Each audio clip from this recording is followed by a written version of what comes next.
Moments before Cameron Todd Willingham was executed in Texas, he gave a last statement. He said he was an innocent man convicted of a crime he did not commit. Willingham was put to death in 2004 for killing his 3 daughters in a fire that he was found guilty of starting. But for years, striking evidence from experts and investigators has been mounting that Willingham was innocent.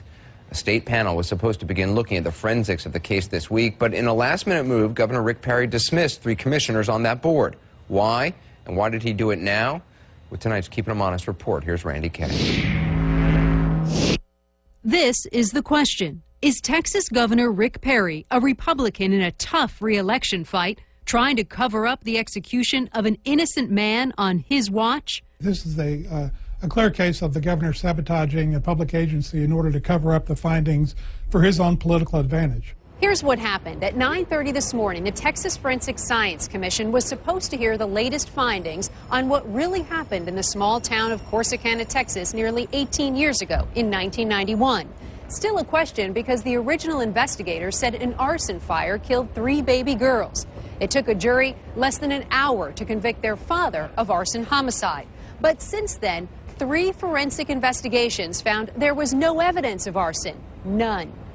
One of those reports even came before Cameron Todd Willingham was executed. Still, the governor stands by his decision. Today, for the first time, the state's own hand-picked expert was to present a scathing report that showed once again no evidence of arson.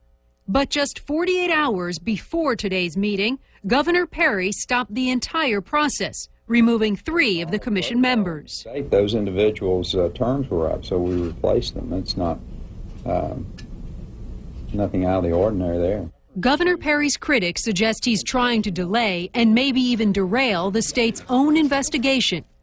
Willingham died by lethal injection after Governor Perry refused to grant him a stay, even though he was presented new evidence the fire was not arson. Scott Cobb heads a group pushing for a moratorium on executions. Cobb says Perry's move was politically motivated. Governor Perry saw the writing on the wall. He moved to cover that up. If the commission had proceeded, the state's final report may have been released just weeks before the governor's primary election. And if it found it was not arson, critics say that would prove Perry is the first governor in history to preside over the death of an innocent man. And I think that's what he's afraid of. There really is no excuse for a delay. Here finally is a case with overwhelming evidence that an innocent man was executed by the state of Texas. Keeping them honest, we tried to interview Governor Perry, but his office said they couldn't make it work. He has said there was overwhelming evidence Willingham was guilty. But one of the investigators who reviewed the case over the years called it BS, bad science. As for the state's expert who was supposed to formally deliver his finding today, he said the fire marshal who testified at Willingham's trial had an attitude characteristic of mystics and psychics. So, will the commission ever hear this report? Maybe not. Governor Perry's new commission chairman, a political ally, is the man who postponed today's hearing indefinitely and told CNN he couldn't begin to guess when it might be rescheduled.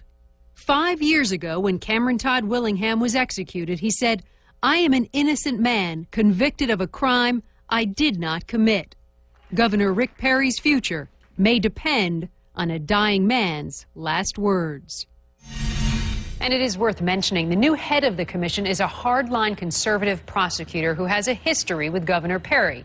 That was one of the many things we wanted to ask the governor about, but as we told you in the report, he declined to make time for an interview. That doesn't mean that we're going to stop asking. In fact, we will keep asking until the governor gives us some time, Anderson, so we can get those answers. All right, Randy Kay, thanks.